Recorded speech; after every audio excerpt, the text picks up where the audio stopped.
pencari ilmu ada 3 jenis. Saya tidak tahu kita ada di mana. Kalau pengen aman, kamu tinggal bilang, oh, saya bukan pencari ilmu, Pak. Yang pertama, tapi saya bilang minggu lalu ya, tidak ada orang yang tidak pencari ilmu. Setiap orang hakikatnya guru sekaligus murid. 3 jenis pencari ilmu. Yang pertama orang beruntung. Ini pasti. Jadi orang yang menuntut ilmu untuk akhirat. Dunianya pasti kena. Hanya mengharap ridho Allah. Ini sip. Orang ini nggak perlu dibahas. Orang soleh, orang baik, orang bersih. Ada orang jenis kedua. Sebenarnya dia ngerti menuntut ilmu itu harus mencari ridhonya Allah. Tapi dia belum mampu ke sana. Pak, saya kuliah itu sebenarnya pingin sekali Pak, hanya ilmu saja. Tapi tidak mungkin Pak, sekarang saya butuh IP, butuh ijazah, butuh besok dan seterusnya. Atau untuk hal-hal keduniaan, saya itu sebenarnya cari ilmu pengen ikhlas Pak. Tapi tidak bisa ya Pak, kalau pas ada teman diajak debat itu ya pinginnya gaya Pak, pingin. Nah, itu kan orang jenis kedua. Dia ngerti bahwa dia harus cari ridhonya Allah, tapi banyak hal yang bikin dia tidak bisa nyampe ke sana. Akhirnya cari ilmunya ya targetnya dunia, meskipun dia berusaha agar bisa ganti ke akhirat. Ini kalau bahasanya Ghazali, ini bahasa saya, orang nekat, orang beresiko kalau di kitabnya. Hati-hati. Karena kalau sampai besok-besok, apalagi sampai meninggal, tidak berubah kondisi mental pencarian ilmunya, ya dia bisa masuk ke golongan ketiga. Tapi kalau bisa berubah ke lebih baik, dia bisa naik kelas ke golongan pertama. Kita mungkin ada di sini. Atau jangan-jangan ada di yang ketiga. Jadi ada di sini itu kita jane yang ngerti nyari ilmu itu harus ikhlas, tapi tuntutan situasi bikin kita selalu kepepet, terdorong ke pinggir lagi. Jadi pinginnya nengah, pingin jadi orang beruntung, tapi yang ngerti harus ikhlas ridho lillahi ta'ala. Tapi banyak situasi yang bikin kita tidak bisa. Dan kita sadar kita keliru. Pengen berubah kok ya berat. Itu jenis kedua. Tapi berusahalah terus karena nasibmu tergantung kesadaranmu pada akhirnya. Mumpung ada waktu, kan saya bilang tadi umur tidak ada yang tahu. Meskipun saya lebih tua mungkin di ruangan ini, kan tidak ada jaminan saya berangkat duluan. Oke, biasanya kan yang muda duluan, karena saya yang suka ngebut, yang muda. Yang suka ngepil aneh-aneh kayak di TV itu ya yang muda-muda. Dan tidak ada korbannya kakek-kakek, mesti yang muda-muda. Terus yang narkoba kebanyakan yang muda-muda. Tadi ya jalannya banyak yang muda sekarang. Sing tua-tua awet. Oke, itu orang jenis kedua, orang yang resiko. Kalau kalian merasa ada di yang dua, cepat-cepat berusaha sekeras mungkin untuk naik kelas. Dan hati-hati jangan sampai tergelincir ke level ketiga. Ke level ketiga itu akhirnya Allah ya sudahlah ya memang. Nah, targetnya terus dunia. Manusiawi toh Pak, kita nyari ilmu buat nyari kerja, buat nyari ijazah. Yo manusiawi lah Pak, kita merasa lebih tinggi dari yang lain. Manusia itu kan memang fitrahnya begitu. Sudah nyampe ketiga berarti itu. Nah, ya wajar lah Pak, biasa lah Pak, itu sampai level 3. Kita sering salah definisi tentang kata-kata manusiawi itu. Manusiawi itu bukan berarti yang jelek-jelek semua manusiawi. Yang baik-baik juga manusiawi kok. Kamu bilang Pak nikah itu manusiawi, iya. Nggak nikah juga manusiawi. Karena oleh Allah manusia dikasih semua potensi yang mungkin. Buktinya ada orang nggak nikah juga bisa sampai meninggal. Gitu loh. Bisa. Kamu jadi orang baik bisa, jadi orang jelek juga bisa. Maka kebaikan juga manusiawi, kejelekan juga manusiawi. Karena potensi itu ada dalam diri kita. Kita selama ini kan pakai alasan manusiawi untuk yang jelek-jelek. Kak manusiawi lah Pak, sekali-sekali lihat gambar-gambar kayak gitu. Itu kan kita anak muda Pak, itu manusia. Loh, anak muda juga bisa yang baik-baik. Nggak harus yang jelek-jelek. Kamu aja milih yang jelek, yang lain bisa buktinya milih yang baik-baik. Itu manusiawi. Jadi awas keliru mendefinisikan fitrah, kemanusiaan. Hari ini sering dipakai dalih untuk yang jelek-jelek. Kemanusiaan, manusiawi Pak. Anak muda lah Pak, kapan lagi? Kan mesti begitu. Oke, dua anak muda kayak kamu sudah banyak yang jagoan. Coba dicek Soekarno umur berapa sudah jagoan, Tan Malaka umur berapa sudah jagoan, Ali bin Abi Thalib umur berapa sudah jagoan. Sudah soleh luar biasa. Nah, tinggal kamu sekarang umur berapa. Sekali-sekali kamu baca sejarah sambil dijejer sama dirimu sendiri. Kira-kira Soekarno itu seumuran kamu sudah ngapain? Kemudian sopolah Ghazali seumuran kamu sudah ngapain? Kemudian coba segitu, kira-kira nyampe enggak kira-kira kamu ke sana. Oke, jadi pencari ilmu ada 3 model, orang yang beruntung, orang yang beresiko, di situ saya ganti pakai orang yang nekat, dan orang yang celaka. Kebanyakan kita ada di yang kedua, jangan-jangan ada yang sudah tergelincir ketiga. Yang jelas kita harus berjuang agar ada di yang pertama. Disitulah nanti malaikat melindungi kita dengan sayap-sayapnya dan semua makhluk mendoakan kita. Kalau malaikat aja melindungi kita kan kita tidak perlu takut apa-apa lagi, tidak perlu khawatir apa-apa lagi. Problem besar di Indonesia hari ini adalah ketakutan dan kecurigaan. Takut ini, takut itu. Kan hari ini banyak takut PKI bangkit lagi, takut terinfiltrasi apa, takut kena pengaruh itu, takut. Kita selalu takut. Kemudian karena takut terus curiga. Ya yang paling layak dicurigain mesti orang-orang di kiri kanannya sendiri. Akhirnya sesama muslim, sesama saudara saling curiga, saling lirik-lirikan. Kenapa? Karena diawali dari rasa takut. Itu menunjukkan bahwa jangan-jangan level ilmu kita bukan level yang pertama. Karena kalau level pertama gelarnya adalah alim dan jamaknya ulama, dan innama yahsyallahu min ibadil ulama. Ulama itu cirinya sudah gak takut apa-apa karena dia dapat hidayah. Dia sadar bahwa ada Allah. Kita sering galau luar biasa karena ketakutan-ketakutan kita, seolah-olah kita tidak punya Allah. Ojo khawatir, masih ada Allah. Kita kan dibikin bingung oleh gambaran-gambaran, bayangan-bayangan, kecurigaan-kecurigaan kita sendiri. Nggak, tenang saja, nikmatilah hidupmu sekarang. Hidup sekali kok tiap hari galau, tiap hari sumpek, tiap hari gegeran. Kapan nikmatnya? Ada cerita sufi yang bagus itu. Jadi satu ketika ada seorang murid bertamu ke rumah gurunya yang sufi. Dan murid ini minta dinasehati oleh gurunya. Kata gurunya, wah ilmuku sudah kamu ambil semua, saya gak bisa nasehati apa-apa. Kata gurunya, wis kamu di rumah aja tak jamu, dikasih makan yang enak, terus kamu nginep di sini, tak kasih tempat tidur yang paling bagus. Kata gurunya. Malam itu dia nginep di rumah gurunya. Cuma begitu masuk kamar, tempat tidurnya luar biasa bagus. Cuma di atas tempat tidur itu banyak tombaknya ngadep ke bawah. Dan itu sudah andul-andul mau jatuh. Dan itu banyak, jadi dia mau tidur. Aduh, ini jangan-jangan aku tidur ada yang jatuh, tewas aku.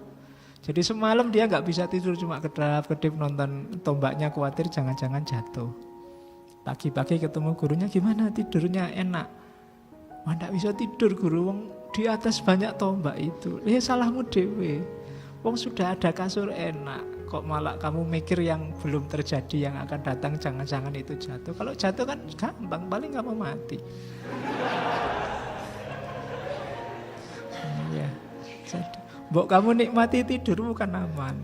Yaitu sindiran gurunya bahwa kenapa sih murid ini selalu minta nasihat. Dia tidak yakin, dia gelisah terus, dia selalu takut. Maka enggak, nikmatilah hidupmu sekarang. Apalagi kita di Indonesia. Indonesia ini luar biasa. Indahnya, uniknya, khasnya. Ayo dinikmati. Kok kita tiap hari takut, kita tiap hari curiga sama yang lain, enggak nikmat. Kita nikmati aja. Oke. Gegeran ya dianggap nikmat saja. Ya, enggak harus dianggap galau, enggak harus dibikin galau. Oke, terus nah setelah bab tadi sebenarnya nanti ada adabnya tidur, adabnya sholat, adabnya Jumat. Cuma saya loncati. Insya Allah kalian pasti ngerti lah sunnah-sunnahnya tidur, wajib sunnahnya sholat, doa-doanya. Silahkan dibaca sendiri. Kalau tidur, kalau bisa selonjornya kayak mayit, ngadep ke kiblat dan seterusnya. Itu nanti saran-sarannya Ghazali begitu. Jangan lebih 8 jam. Karena kalau kamu tidur 8 jam katanya Ghazali itu sepertiga dari umurmu hilang. Kalau kamu umurmu 60 tahun aja, kalau tidur 8 jam berarti 20 tahun kamu tidur. Sepertiganya dari 60. Maka jangan terlalu banyak tidur tapi juga jangan melekan terus. Ya, karena dalam dirimu, tubuhmu nanti ada haknya juga. Terus sekarang dasarnya sekarang. Ayo masuk ke dunia ilmu biar dapat hidayah.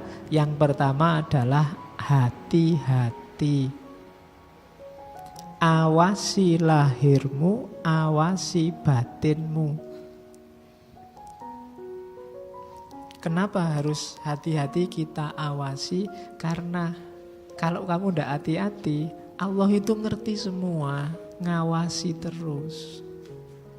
Jangan sampai malu di hadapan Allah.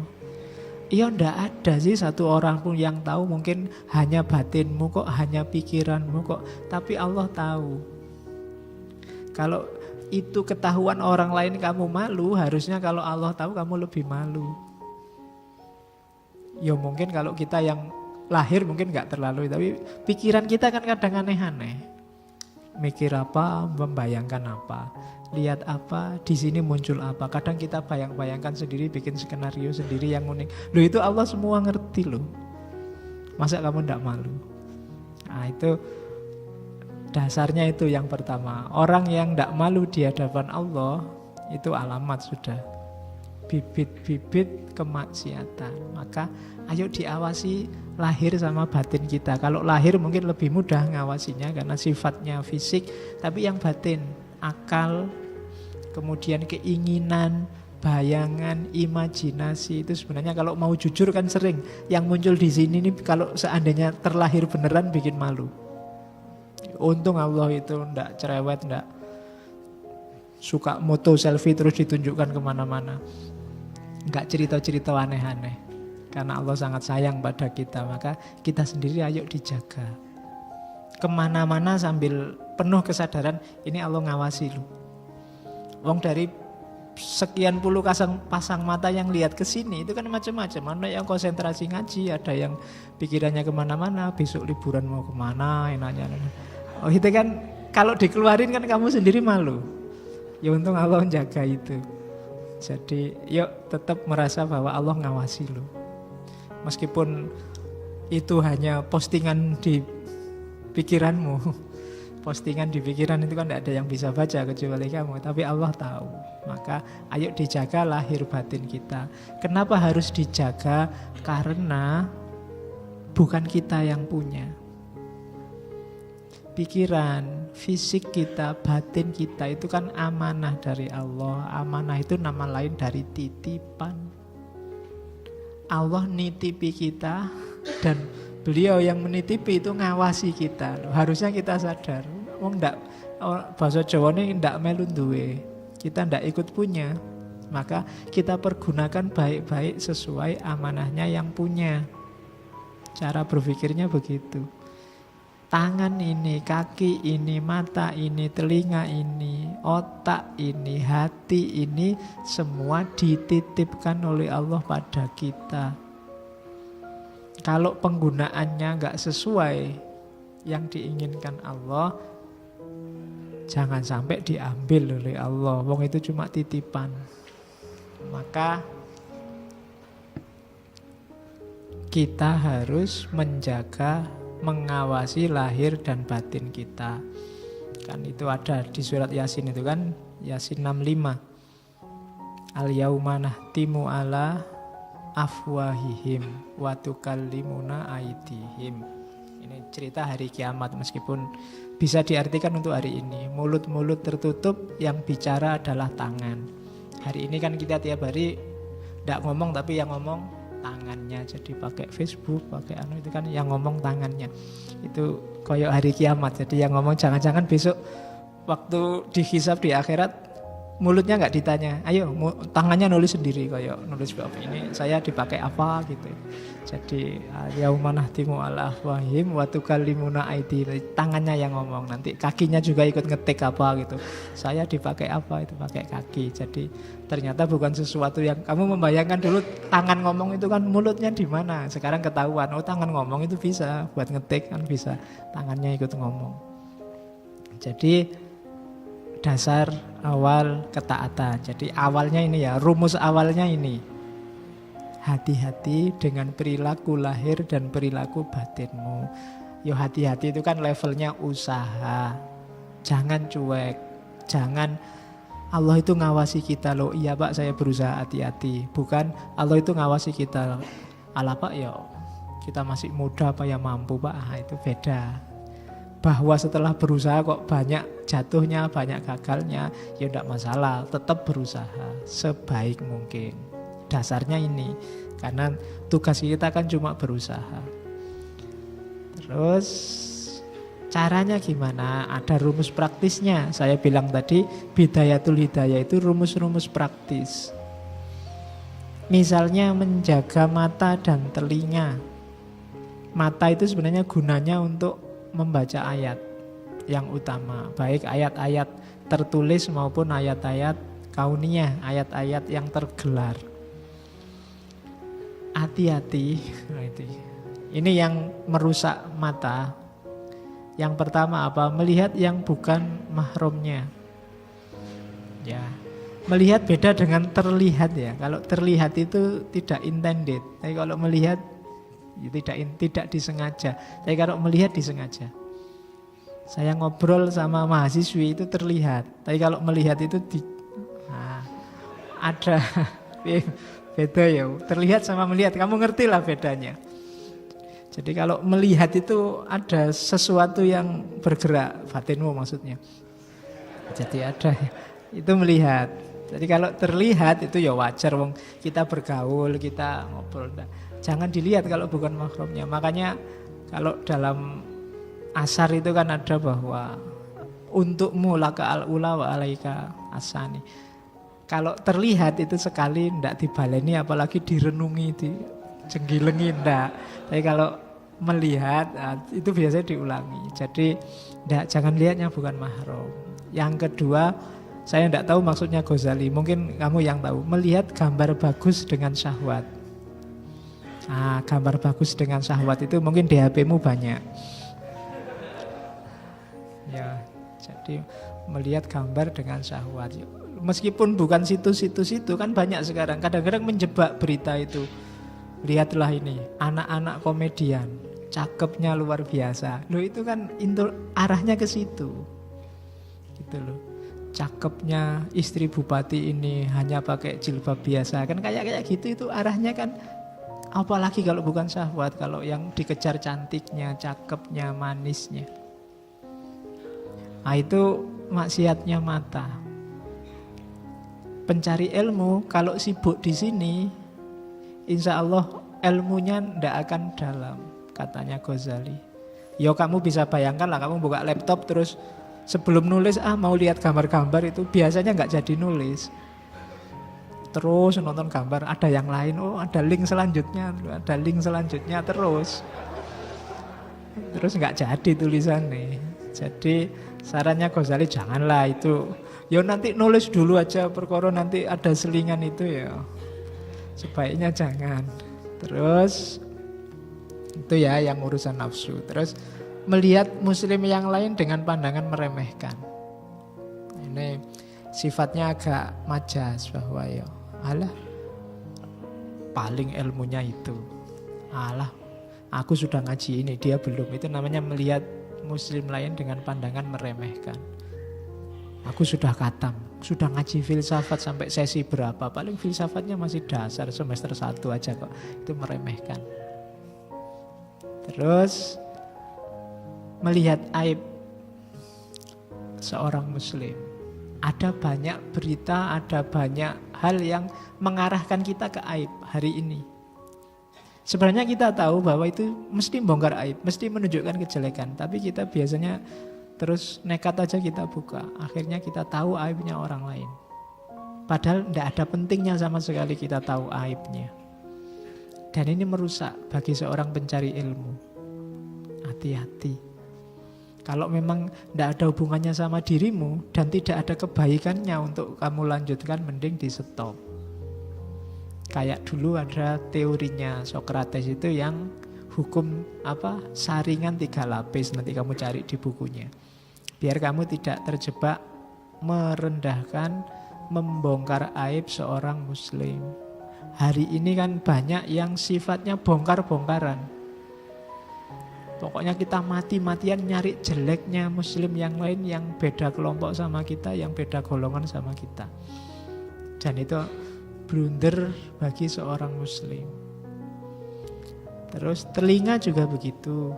Telinga itu usahakan yang banyak masuk adalah kalam Allah, sunnah Rasulullah atau hikmah kalau bahasanya Ghazali. 3 ini penting. Di luar itu kalau nggak sangat terpaksa mending nggak usah didengarkan. Jangan salah, yang masuk lewat telinga atau lewat mata itu akan jadi referensi di kepalamu. Itu akan membentuk caramu berpikir, caramu berperilaku.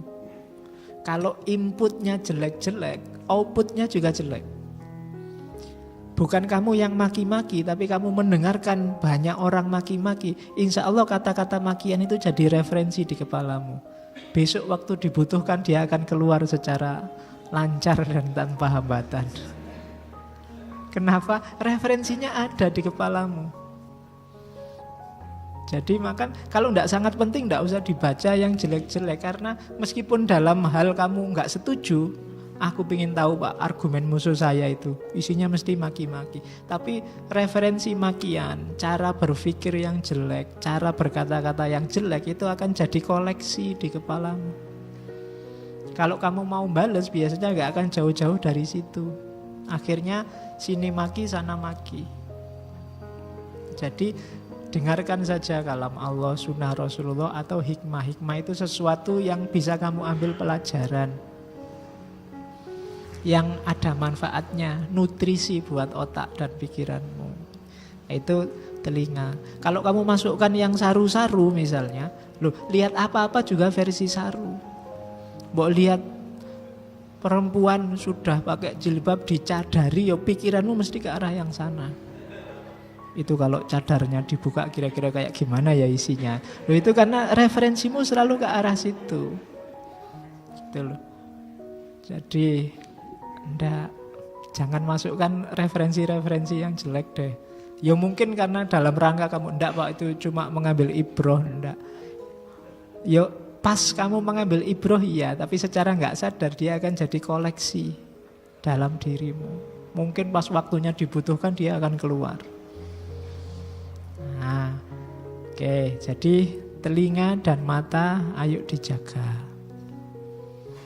Hari ini yang paling susah menjaga ini, telinga sama mata. Bahkan orang yang paling pendiam sekalipun itu biasanya susah menghindari maksiat telinga dan maksiat mata. Kecuali dia juga pendiam terus kemana-mana merem, kemana-mana nutup telinga, itu baru ndak. Jadi pokoknya kamu sendiri ngatur strategi ya. Ya ndak mungkin lah full kamu bebas bersih, cuma latihan pelan-pelan. Paling ndak diawali dari tidak suka. Meskipun kadang terpaksa. Pak saya ndak suka lihat gambar gitu, saya ndak suka lihat yang bukan muhrim, saya ndak suka. Itu kan paling ndak ketika tidak suka kamu menghindar. Meskipun pas dapat itu lumayan lah, tapi ndak usahlah. Jadi ada aspek menghindarnya karena diawali dari tidak suka.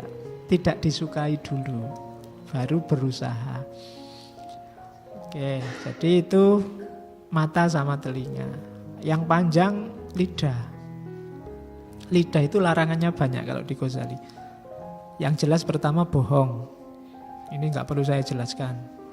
Bohong itu termasuk jenis kejelekan yang tidak perlu diajarkan. Orang asal akalnya sehat pasti ngerti kalau bohong itu jelek. Hanya saja ada yang dapat hidayah, ada yang tidak. Sehingga meskipun tahu itu bohong, banyak yang masih nerjang. Kenapa? Belum dapat hidayah. Ilmunya belum transformasi jadi kesadaran. Belum transformasi jadi hidayah. Yang kedua, menyalahi janji. Entah dengan alasan apa. Itu juga bahayanya lidah. Yang ketiga jelas, ghibah. Ghibah itu ngomong tentang orang lain yang kalau orang yang diomong itu tahu, dia tidak akan berkenan. Apakah itu termasuk kebaikannya atau kejelekannya? Kan ada orang itu yang tidak suka kalau kebaikannya diungkit-ungkit. Kalau kita ngungkit itu jenisnya ghibah, karena ngomong sesuatu yang kalau yang bersangkutan tahu dia tidak akan suka. Yang nomor 4 ini yang sering kita lakukan hari ini, debat. Di mana-mana sekarang orang debat. Dari atas sampai ke bawah, dari level orang pejabatannya paling tinggi sampai jabatannya paling rendah di Indonesia ini isinya debat. Debat itu bahasa lainnya saling berbantahan. Kita hobi sekali mendebat orang lain. Katanya Ghazali, mbok jangan debat. Kenapa? Karena dengan debat, dengan mendebat orang, itu kita menyakiti yang pertama. Yang kedua, menganggap bodoh. Dan yang ketiga, mencela. Secara sekaligus 3. Kalau ada orang punya pendapat, terus kita sangkal, itu kan kita menyakiti hatinya yang jelas. Karena orang disalah-salahkan itu kan meskipun menyalahkannya benar, dia pasti sakit hati. Yang kedua, kita nganggap dia keliru, nganggap dia bodoh. Itu dosa kita yang kedua. Dan yang ketiga, itu secara tidak langsung mencela. Jadi itu debat. Jadi hati-hati, jangan suka debat. Bertukar pikiran boleh, tapi jangan berbantahan. Bertukar pikiran, saya begini loh, kalau kamu gimana. Kalau debat itu, sampean salah, yang benar gini loh. Itu secara sekaligus menyakiti, menganggap bodoh orang, dan mencela orang. Bagi kita itu juga defisit. Kenapa? Di situ ada indikasi kita merasa benar. Kita merasa sombong. Kesalahan besar yang kedua. Dan debat inilah sumber kehancuran, katanya Ghazali. Sumber rusaknya tata sosial kita. Itu debat. Hati-hati katanya Ghazali, setan itu sering menggoda kita dengan bilang tampakkan yang benar, jangan bersikap lemah. Itu katanya Ghazali godaannya setan. Ayo ngomong yang benar, kulil haqqa walaupun namuron. Meskipun itu temanmu, omongkan yang benar.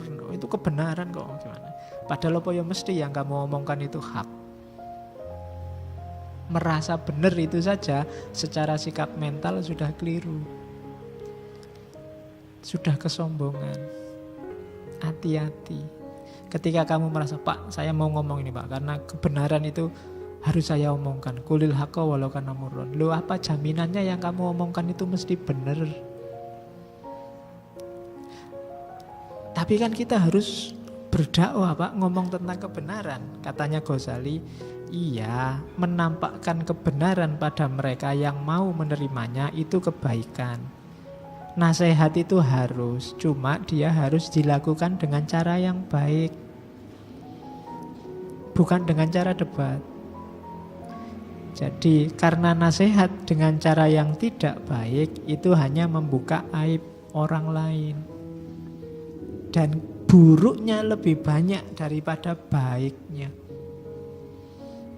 Maka jangan ditradisikan berbantahan.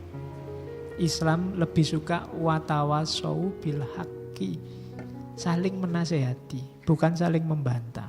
Atau rumus selanjutnya watawasau bisober, kita nasihati tentang yang hak sekaligus dengan cara yang sabar.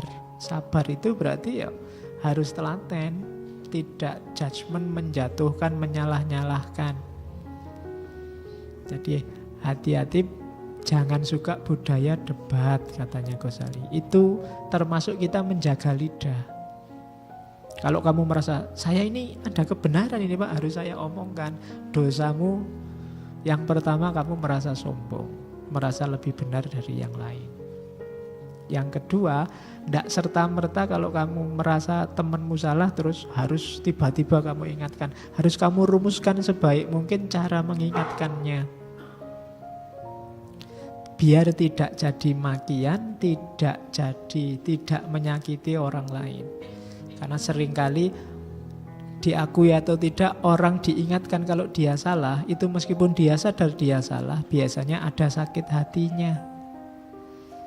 Kamu mungkin sering alami, diingatkan orang, oh jelas-jelas salah, tapi kan kamu mangkel juga. Ada antrian, tiba-tiba misalnya kamu ngalami, kamu nyerobot antrian, diingatkan orang, itu kan jadi kamu ngerti kalau kamu salah, tapi kan tidak terima juga diingatkan. Apalagi mengingatkannya rodo ndak penak. Padahal kamu jelas salah itu. Maka ndak, jalannya yang bagus. Ndak cuma tujuan kebenarannya, tapi jalan menuju kebenarannya juga harus baik. Nanti di kitab yang lain Ghazali bilang, tujuan yang baik tapi jalannya yang baik itu seperti mencuci baju dengan air kencing. Tujuan nyucinya bagus, tapi karena pakai air kencing nggak jadi suci. Kamu membantahnya menunjukkan kebenaran bagus, tapi kalau jalannya tidak baik, yang lahir bukan kebenaran, tapi persoalan yang baru, masalah yang baru. Maka hindari tradisi debat. Oke, kalau tawasau bil haq, tawasau bisober, ya tidak apa-apa. Seandainya memang harus bertukar pikiran, lakukan dengan jalan yang baik, tidak dengan debat. Makanya dalam Al-Quran istilahnya wajadilhum billati hiya ahsan. Kalau memang harus mujadalah dengan jalan yang debat. Terus jangan sampai ada mengklaim diri bersih dari dosa. Jangan sekali-sekali ngukur bahwa dibandingkan dia lebih bersih aku. Dia dosanya banyak itu, pokoknya mending aku lah pokoknya dia. Nah itu jangan sampai ada terbersit begitu. Apalagi diomongkan. Itu alamat sudah. Maksiatnya lidah. Mengklaim diri bersih. Mbok kamu kayak aku gini loh, itu alamat sudah. Mbok ikut aliranku ini loh, itu alamat. Mengklaim diri bersih. Terus mencela, itu apalagi. Jadi bahkan kalau di kalimatnya Ghazali, jangan sampai engkau mencela ciptaan Allah, baik itu hewan, makanan ataupun manusia. Hewan aja nggak boleh dicela. Dasar monyet, lebih cakep aku misalnya. Ya, kamu marah-marahi monyet kan, nggak kayak aku aja ganteng, monyet itu jelek misalnya. Ya monyet itu nggak ngerti kamu ngomong apa. Lagian kalau kamu ngaku cakep, tidak ada monyet yang jatuh cinta sama manusia. Dia jatuh cintanya juga sesama monyet. Jadi klaimmu bahwa kamu lebih cakep itu tidak laku di dunia monyet. Nah iya kan? Nggak boleh mencela makhluknya Allah. Termasuk mencela makanan, katanya Ghazali. Makanan tidak enak, tidak. Jangan dibiasakan. Apalagi cuma ditraktir aja kamu tidak komentar. Ya, jadi jangan dicela makanan, hewan, apalagi manusia, apalagi fisiknya, apalagi yang berhubungan dengan hidayah, misalnya cara berpikirnya, cara berperilakunya, enggak. Jangan dicela. Kalau mau dinasehati, nasehati aja. Tapi jangan pakai dicela. Dasar orang desa, itu cela. Dasar orang kota, itu mencela. Kamu itu dasar orang ganteng, itu juga mencela. Kadang-kadang ngomong ganteng itu mencela loh. Ya wis ganteng pokoknya, itu kan mencela. Cakep ndak aku? Ya cakep pokoknya, nggak ada saingannya sama sekali kalau sendirian. Misalnya, itu kan mencela juga namanya. Jadi enggak lah. Jangan pakai celak-celaan dalam hal apapun sehubungan dengan manusia. Meskipun manusia yang kamu anggap primitif. Wah, apa orang sana itu ndak pakai baju? Ya, kamu juga kalau mandi ndak pakai baju. Loh, ndak, Pak, itu ndak mandi, Pak. Kalau di orang Papua misalnya suku tertentu kemana-mana ndak pakai baju. Nah, ya, budaya sana begitu. Kamu di kolam renang juga ndak pakai baju kadang-kadang, hanya pakai celana. Dan kadang pakai kayak celana dalam itu ndak masalah toh. Masuk kamu mau kalau pas di kolam renang terus kamu primitif. Di kolam renang pun harus pakai baju. Ya mereka konteksnya kalau di Papua kan memang hidupnya di hutan-hutan. Kalau di hutan-hutan kamu pakai jaket, pakai ya susah larinya. Nah, dia di hutan kan butuh gesit, butuh larinya cepat, butuh kalau tiba-tiba ada binatang buas kamu bisa loncat ke atas pohon. Kalau kamu pakai jaket, pakai jubah ya sumpek kamu. Mau lari ada ular, lari ke atas pohon, tak ngangkat jubahmu dulu. Oke, itu kan situasi memang begitu. Kemarin saya baca kalau di Irian itu beberapa suku kalau mandi pakai minyak babi. Kamu mandi pakai minyak aja kan sudah geleng-geleng, apalagi minyak babi. Sudah minyak babi lagi, kamu mesti kan begitu. Loh ya budaya sana yang mereka bukan muslim ya mesti aja pakai minyak babi. Cuma ada logikanya, jadi mereka pakai itu karena memang situasinya memang berhutan, banyak nyamuk malaria. Kalau kamu mandi, misalnya kamu ke sana terus kamu nasihati, kamu marah-marah, mandi itu ya pakai sabun biar wangi, masa baunya kayak gitu. Loh, mereka di sana itu karena dalam rangka kearifan di sana banyak nyamuk malaria. Kalau diganti sabun, kan ada cerita bahwa kemudian beberapa daerah terus akhirnya malu, mungkin tiap hari dimarahi terus pakai sabun. Tapi setelah itu banyak yang kena sakit malaria. Karena kalau dia pakai minyak tadi nyamuknya menjauh. Tapi begitu pakai sabun nyamuknya seneng. Terus banyak yang jatuh sakit malaria. Itu kan kearifan-kearifan lokal. Mereka punya logika sendiri. Dinasihati boleh tapi jangan dicela. Apapun itu mereka juga makhluknya Allah. Yang bikin Allah, yang mengkonstruksi eksistensi mereka Allah. Kamu nasihati silahkan, tapi jangan dicela, jangan direndahkan. Kayak kamu gambar itu loh, kalau kamu gambar sejelek apapun, kalau ada yang mencela kan marah, kamu mangkel.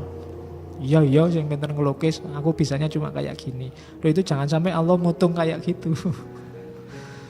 Kayak pinter-pinter loh kamu bikin kan gitu, kamu dadak mencela.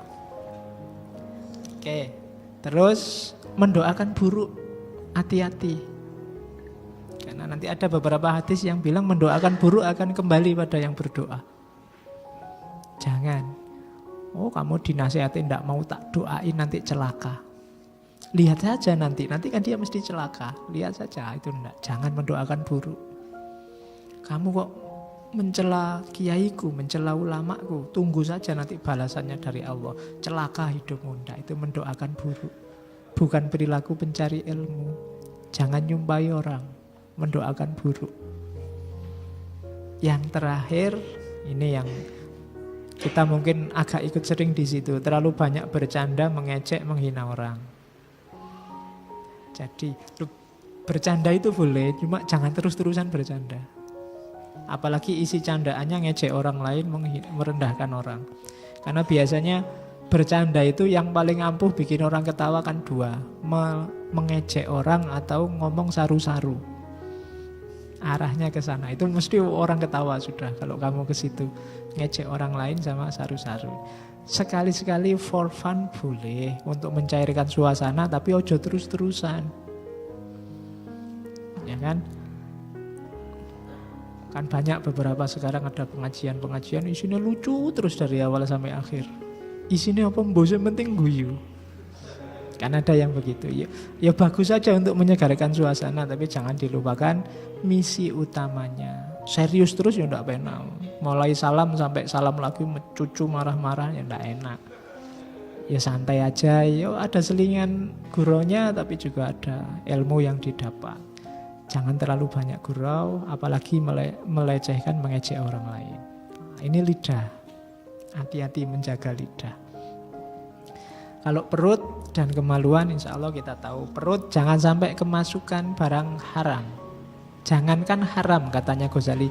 Halal aja kalau berlebihan, Dia bisa membekukan hati, merusak akal, menghilangkan hafalan, memberatkan anggota badan untuk beribadah, menuntut ilmu, memperkuat syahwat, membantu tentara setan. Banyak ya. Jadi jangan terlalu banyak makan. Berlebihan itu selalu jelek. Makanlah sampai limit sebelum kenyang, karena begitu kamu kenyang, kamu nggak kuat ngapa-ngapain. Apalagi banyak makan sampai badanmu berat. Apalagi besok kalau kamu sudah punya istri, punya suami. Kalau badanmu berat, itu yang berat nggak cuma kamu, suamimu, istrimu juga berat. Karena beban hidupnya juga berat. Jadi pokoknya kamu sendiri yang ngerti deh, limit ini nggak ada rumusnya. Pak 2 piring, Pak 3 piring, enggak. Tergantung situasimu. Pak saya itu Pak makan 5 piring aja belum kenyang. Ya berarti enggak apa-apa 5 piring. Ada yang setengah piring sudah enggak kuat saya Pak. Ada yang begitu. Pokoknya kamu sendiri yang ngerti. Kalau kamu begitu, kamu melewati batas, katanya Ghazali, resikonya banyak. Termasuk males, termasuk mungkin ada yang bolak-balik ngantuan, bolak-balik itu mungkin ada rumus dari sini. Ada sesuatu yang kamu kelebihan. Baik kelebihan makanan, atau kelebihan tidur, atau kelebihan melek. Kelebihan melek itu berarti kurang tidur, itu juga berlebihan. Segala yang kelebihan pasti ada dampaknya.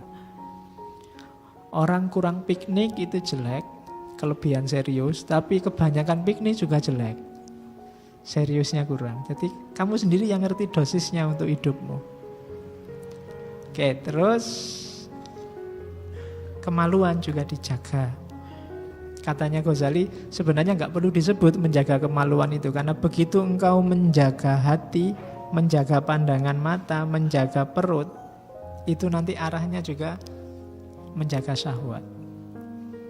Mata aja begitu nggak kamu jaga, itu kalau diterus-teruskan sama dengan tidak menjaga kemaluan. Ujungnya nanti ke situ. Jadi jaga hati, jaga diri, itu kan kalimatnya Ghazali. Jaga hatimu untuk tidak merenungkan yang berhubungan dengan kemaluan. Jadi yang kayak tadi lah, kamu mungkin sambil membayang-bayangkan, wah seandainya itu alamat sudah. Jadi tidak menjaga anggota tubuh, itu nanti arahnya ada juga yang menjaga kemaluan, khususnya mata, telinga, hati, dan perut.